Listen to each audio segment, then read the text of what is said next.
Bird of paradise এই নামটাই শব্দটা শোনা মাত্রই আমাদের মাথায় যেটা আসে যে বিভিন্ন বিচিত্র ধরনের রং বেরঙের কিছু পাখি অপূর্বভাবে নাচানাচি করে বেড়াচ্ছে। বার্ড অফ প্যারাডাইজ অনেক ধরনের হয়, প্রায় ৪৫ প্রজাতির বলা হয়।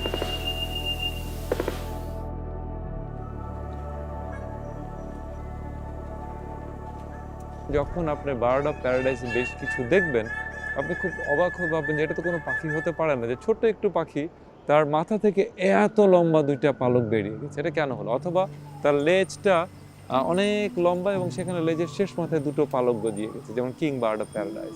স্ত্রী পাখিকে ইমপ্রেস করার জন্য জটিল থেকে জটিলতর করে পৃথিবীর সবচেয়ে সুদৃশ্য নাচ, কসরত, ডাক অনেক কিছুই বিবর্তনের মাধ্যমে কোটি বছরে ইভলভ করেছে।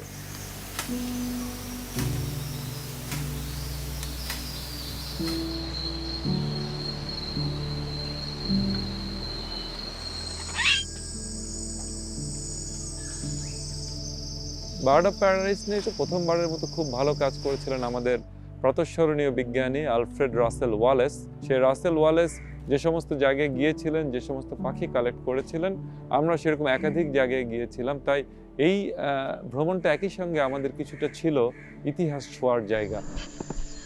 প্রায় ৪ বছর অপেক্ষার পরে আমাদের একটা ছোট দল ৫ জনের বাংলাদেশ বার্ড ক্লাব থেকে আমরা নিজস্ব উদ্যোগ আমরা গিয়েছিলাম ওয়েস্ট পাপুয়া বা পাপুয়া বারাত।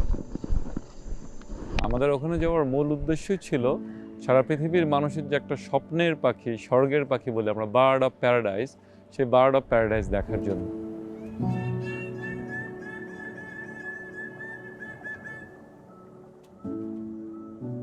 প্রায় ৩ সপ্তাহের ট্রিপে, যেটা অত্যন্ত কঠিন ছিল। আমরা কিছু জায়গায় মানে ক্লাউড ফরেস্টে আমরা গিয়েছিলাম, জার্মান ক্যাম্প নামে একটা জায়গায়।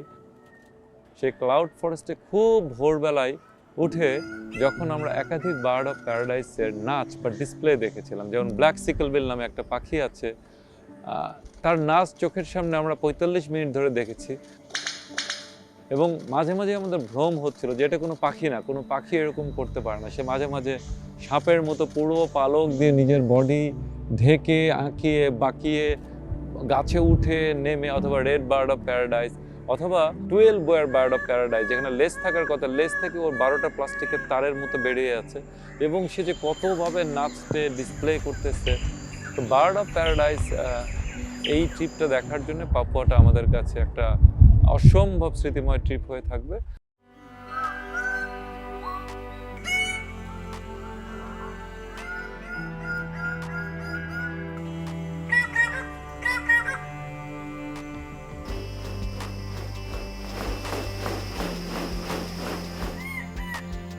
আর একটা খুবই স্পেশাল ব্যাপার ছিল, আমরা ছোটবেলা থেকে একটা পাখির কথা শুনি, বাওয়ার বার্ড। বাওয়ার বার্ডের বাওয়ার দেখেই প্রথমে আপনি বলবেন যে এটা নিশ্চয়ই কোনো মানুষের কাজ, কারণ পাখিটা ছোট, সে এত বড় বড় হলুদ রঙের ফল নিয়ে আসছে। সে ফল নিয়ে আসার জন্য আবার সে ফলের দিকে একদিকে ফুটো করেছে, ফুটো করে চেপে চেপে লিকুইড বের করে তারপর ওটাকে নিয়ে আসছে।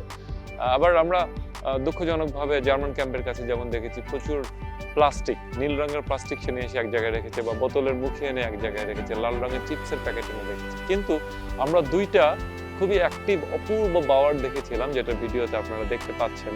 যে প্রথম দেখায় মনে হয় এটা কোনো জাদুঘরে মানুষের জাস্ট সাজিয়ে রাখা জিনিস, কিন্তু একটা পাখি যে এতই শৈল্পিকভাবে আকৃষ্ট করার জন্য এরকম ডেকোরেশন করতে পারে, এটা আমরা বইয়ে দেখেছি, ভিডিওতে দেখেছি, কিন্তু চোখের সামনে যে দেখলাম। এবং একটা বাওয়ার আমাদের গাইডরাও জানতেন না, ভোগেলকপ বাওয়ার বার্ডের এই বাওয়ার আমরা খুঁজে বের করেছিলাম। এইটা দেখার সাংঘাতিক অভিজ্ঞতা ছিল, শুধু এটা দেখার জন্য যাওয়া।